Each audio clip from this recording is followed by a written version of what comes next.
Stay with us. We'll be right back with Alex Newman, New American. Welcome back. I'm David Knight, and we're going to talk about TPP.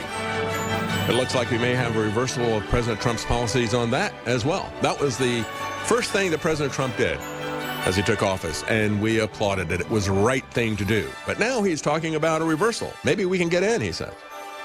And these are reports that came out of a meeting with senators and Larry Krudlow and the U.S. Trade Representative Robert Lighthizer to look at re-entering the TPP negotiations. At first, I looked at this and thought, well, it's Ben Sasse out of Nebraska. He's a never-Trumper. I don't really give too much credence to this, but these reports have been building. Many people are reporting this besides Senator Ben Sasse. And so I wanted to talk to Alex Newman of the NewAmerican.com. And let's talk about this, Alex. What do you think is behind this? I mean, is this merely, first of all, let's talk about TPP. Is this merely a bad trade deal? You and I both know that's not really what TPP is about, is it? That's right. Well, thank you so much for having me on, David. I really appreciate it. And you're right. It's not about whether it's a good or a bad trade deal. That's not even the point. The real problem with TPP, and it is a bad trade deal. It's a terrible trade deal. It'll continue hollowing out our economy, continue shipping our jobs overseas so that our workers can be replaced with slave laborers in Vietnam or in Brunei or whatever. But the real problem with it isn't even the harm it's going to do to our economy. The real problem with it is the absolute assault on our ability to govern ourselves as a free and independent people. This basically takes our national sovereignty, puts it through a shredder, sets up these international kangaroo so-called tribunals, where you're basically going to have representatives of a communist dictatorship in Vietnam, representatives of an Islamic dictatorship, representatives of corrupt third world governments overruling our elected officials, our courts. You also have these international bureaucracies. In fact, Senator Jeff Sessions, back when he was a senator, now he's the attorney general, he hit the nail on the head. He said what this does is it creates basically a European Union style government over the United States and these 11 other governments to rule over us without our consent. They can change the agreement. They can invite other countries into other governments into the agreement. It is an absolute disaster for freedom, and it's another important building block for the new world order that they're always talking about. Absolutely. And Jeff Sessions at the time, and he was, to his credit, this is one of the reasons I've been so disappointed in him as Attorney General. To his credit, he was the only senator who not only read the TPP, but he created a full presentation to other senators, most of whom wouldn't even bother to show up. So it goes on to C-SPAN. But he pointed out, he said, this is a living document. In other words, there's nothing here that gives us any control over this, and they can modify this document the day after it is ratified. You create this supranational organization, and they can, by fiat, change every aspect of these trade negotiations. We don't have a say-so on that. We don't get to pick the people there, and we don't have a veto over that. We don't have any representation over it. It is management of our economy without any kind of representation. That's right. And it's flatly unconstitutional. Our Constitution is very clear that Congress has the responsibility to regulate trade with foreign nations, not a Pacific Union government that's going to decide things without our consent. And, people need to realize, too, these threats are not theoretical. These are not hypothetical threats. These are already happening. Just a couple of years ago, the World Trade Organization came out and they said, it's against World Trade Organization rules for the United States to have a country of origin labeling. So basically, we had a law that if you want to ship meat into America from China or whatever, you had to label it on there where it came from. So the World Trade Organization said, no, that's not acceptable. And right away, our government, picked up and danced to the tune, got rid of the requirement. They overruled our Congress. These are unelected, unaccountable. Many of them are representatives of brutal dictatorships, mass murders. It's totally crazy, David. And, Trump was 100% right on the campaign trail. He called this a rape of our country. Then in Asia, in November, he was speaking in Vietnam, actually, about the TPP. He said, we're not going to do any more of these trade agreements with multiple members because they surrender our sovereignty. They tie our hands. They're impossible to enforce. So, Trump was hitting home run after home run. And it seems like, he's got too many globalists whispering in his ears. I don't know what the problem is. Now he says, now we just need a better deal. Well, that's not the problem. The problem is not that it's not a good deal. It's that it shreds our sovereignty. And as you pointed out, he's made it clear over and over again, it seemed like he understood what the issue was. He said, we're not going to do multilateral trade deals. We're going to do bilateral trade deals. We're going to negotiate one-on-one with the U.S. and Britain. We're going to negotiate one-on-one with the U.S. and China and so forth. And that is the way to do these deals. It's not to say that you're protectionist because you're going to do bilateral agreements between us and one other party at a time. That's the way we retain our sovereignty. But if you turn this over to a multilateral organization, then you have absolutely no say-so as to what's happening. And as you point out, he's going to Vietnam. This is one of the signatories to this. Even if we retained any say-so, which we don't really in this, it puts Vietnam at the same level as the United States. Why would we surrender our influence, let alone our sovereignty, to this type of thing? This is the insanity of this approach, and President Trump knows better. Why would he bring this up? What do you think is causing this to come back up to the surface? I think a big part of the problem is the people he is surrounded with. Take Secretary of the Treasury Steve Mnuchin. This guy has been an ardent advocate of the TPP. He already says he's in high-level negotiations. Yeah, that's right. He's a member of the Skull and Bones secret society at Yale that George Bush and John Kerry were members of. He's got a lot of suspicious connections, as you mentioned, Goldman Sachs. He was a high-ranking executive there. And so I think that's a big part of the problem. Then we have Robert Leitziger, who's the U.S. Trade Representative, another globalist, member of the Council on Foreign Relations. So he's got all these people giving him all this terrible advice. The attack on Syria, I've been watching you guys' programming, and, I think we're all incredibly disappointed. But there seems to be something happening here that Trump is being just misled in an incredible way. To his credit, he did come out on Twitter afterward and say, well, we're going to have to see about that. We've already got bilateral deals with half of these countries. We're working on one with Japan.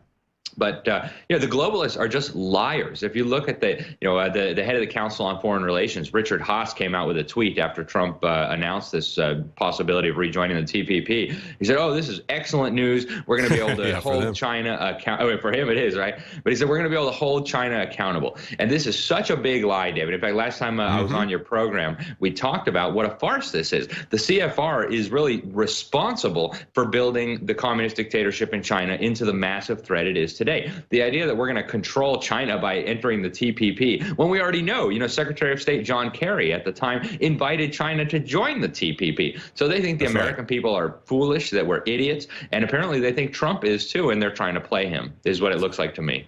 That's one of the most amazing things to me, what you just brought up, the fact that they have consistently said that the TPP is a counter to Chinese dominance in trade.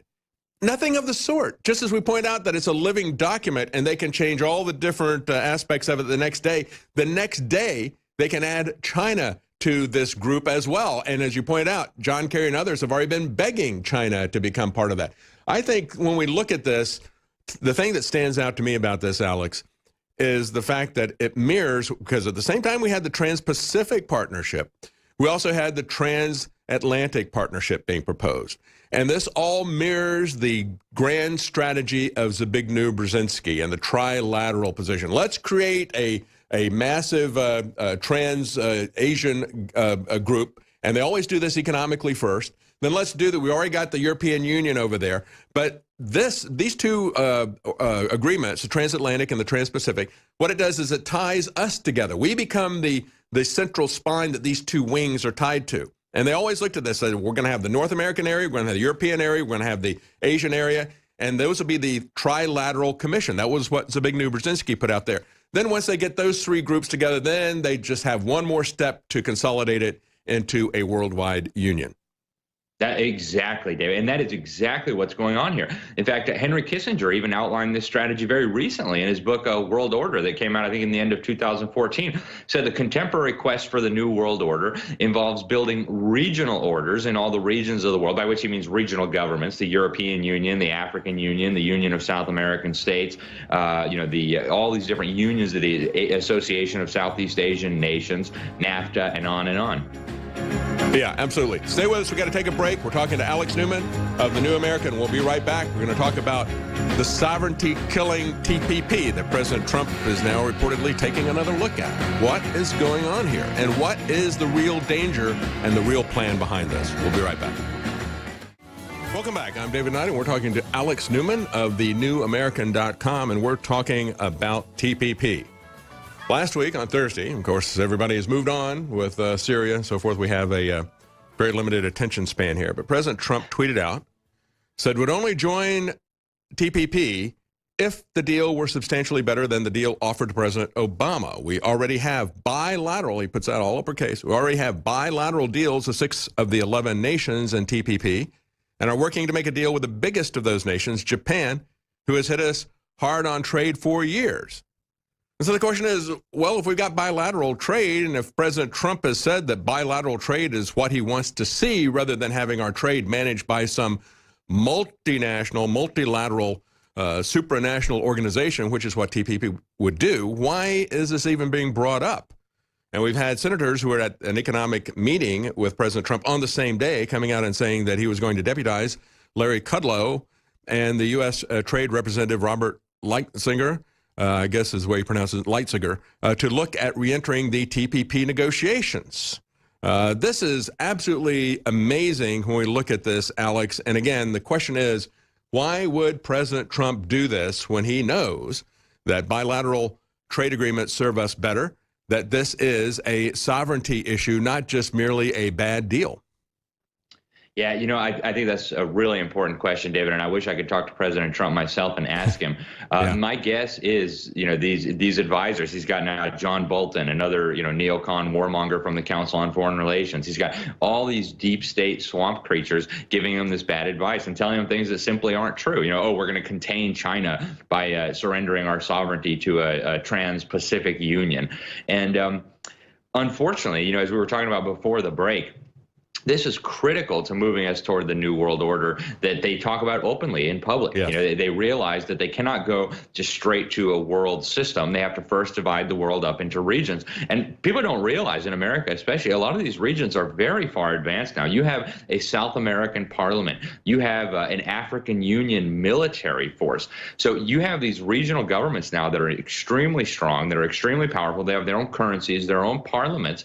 And as Henry Kissinger explained in his book, World Order, once you have all the regional governments in place, you have to link them together. And so as you were explaining, you have the TPP dealing with the Pacific, then you have the Transatlantic Trade and Investment Partnership to lock up that part of the world, and suddenly they're all part of this new global system under the guise of trade. And people need to realize this is the exact same thing that happened in the European Union. Oh, it's just the European Free Trade Agreement, or what do you hate trade? And then, oh, just kidding, now it's the European Community. Oh, now it's going to be the European Union. And now basically you have no more sovereignty and you'll do what we say. And that's the same trajectory we've been on for generations. And I thought Trump was going to put a stop to that. I hope he still will. He did the right thing right in the beginning of his administration, but we are in danger now. And you've had these organizations that have come out, and of course, we said, look, the real target of NAFTA, the North American Free Trade Agreement, is a North American Union. Oh, you're a bunch of conspiracy theorists. And yet we have these organizations, New American Century and so forth, coming out, I think is the name of it. It was New American something. But it's this organization that's affiliated with George Soros, and they write this paper talking about how we're going to have a common border around Canada, the U.S., and Mexico. That border will be patrolled by Homeland Security and so forth. So they're looking at a gradual step as they start out. You point out, starts out with trade, then they start moving into sovereignty issues, just like we saw in the European Union, going to the euro. Then when that doesn't work out, they start taking the sovereignty of individual countries like the Greek democracy. They just wipe that out, as Nigel Farage said. You've gone to the cradle of democracy, and you replace their elections with an appointed Goldman Sachs banker. That's the way this is going to look. And then as that starts to fail, as the European Union and these central banks start to fail, then they come in and say, well, we need a political union because that's the only way that we can make this economic union work. So it begins as a trade block, and then they add other aspects of sovereignty into it. As those things begin to fail, they say, well, we got to go all the way to a political union. That's exactly right. And, what was happening here in North America, this became crystal clear. We in the New American, we started warning about this back in 2004, 2005. We did a special issue that we reached 1 million people with, got 1 million copies of that out. And the kind of the brain behind this whole idea, Robert Pastor at the Council on Foreign Relations, who's passed away now, he wrote in his book shortly before he died, he blamed the John Birch Society and the Eagle Forum for stopping his grandiose schemes for North America. But we now have smoking gun proof that this was their plan. Thank you to WikiLeaks. Big shout out to WikiLeaks. They got some of these documents from the U.S. Embassy in Ottawa, and I encourage people to go read this. I mean, they're talking about a North American parliament, a North American currency, a North American military, as you mentioned, a common security perimeter, a common border around North America. So that's one of the reasons why our southern border is wide open. They want millions of illegal immigrants coming in here to facilitate the breakdown of nation states. Hungary's prime minister, Viktor Orban, has also hit the nail on the head here in terms of the agenda with the mass migration. It's to break down the nation state, move us toward regional and eventually global government. And if we don't stand up, and that includes stopping these so-called free trade agreements, we're going to lose it all. Yeah, and that's why Nancy Pelosi can say, hey, it's just a community with a border running through it. This border, isn't it? To her, the border between the U.S. and Mexico is no more different than the border between Texas and Oklahoma, because she already is thinking in terms of a North American Union. And I think it's very telling, go back and look at Zbigniew Brzezinski, having those three different areas. And when we look at these two agreements, America was the central spine. And so with President Trump coming out of that, now there's a lot of pressure on that. You've got some of these states now coming back and saying, well, we think it's too late. We've got 11 of us now that are remaining, and it was originally 12 nations in TPP. The 11 of us are going to go ahead and move into this union, and it's too late for the U.S. to come in. But I think, Alex, and I imagine you probably agree with me, that they don't want President Trump to be the one to even negotiate the reentry. They're going to get America to come back into the TPP. Is going to continue without America. And at some point in the future, they'll add America, then they'll add China, and so forth and so on. I think that's what's going to happen in the future.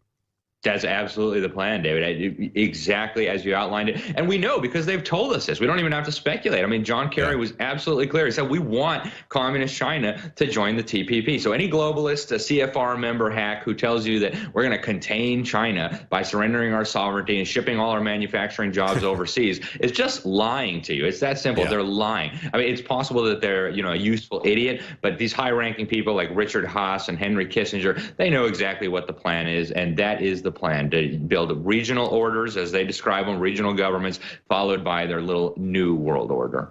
And we look at this, the truism is that personnel equals policy. Well, if you want to know who these personnel are, take a look at their relationships. It's not a thing off the side of no interest to say these guys are part of the Council on Foreign Relations or, the Trilateral Commission or whatever. A lot of these groups, that shows what their orientation is, just like it shows what their orientation is to say they're Goldman Sachs bankers.